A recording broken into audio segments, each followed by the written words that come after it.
നമസ്കാരം. പൊരുതി വളർന്ന നമ്മുടെ നാടിന് 64-ാം പിറന്നാൾ.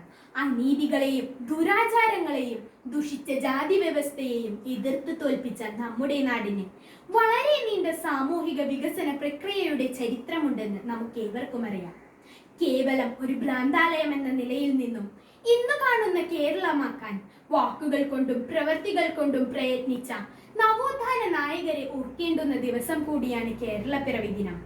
ശ്രീനാരായണ ഗുരു, അയ്യ വൈകുണ്ഠ സ്വാമികൾ, അയ്യങ്കാളി, ചട്ടമ്പി സ്വാമികൾ, വാഗ്ഭടാനന്ദൻ, ബ്രഹ്മാനന്ദ ശിവയോഗി, ബി.ടി. ഭട്ടതിരിപ്പാട്, വക്കം അബ്ദുൽ ഖാദർ, പൊയ്കയിൽ യോഹന്നാൻ എന്നീ മഹാത്മാക്കൾ തെളിച്ച വഴിയില്ലായിരുന്നുവെങ്കിൽ നാം ഇന്നും ജീർണിച്ച ആശയങ്ങളുടെയും വ്യവസ്ഥകളുടെയും പടുകുഴിയിൽ തന്നെ ആയിരുന്നേനെ.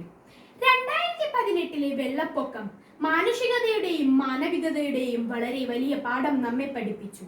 മുന്നോട്ടുള്ള പ്രയാണത്തിന് ഈ കൂട്ടായ്മ തന്നെ നമ്മെ നയിക്കട്ടെ. എല്ലാവർക്കും കേരളപ്പിറവി ദിനാശംസകൾ. നന്ദി, നമസ്കാരം.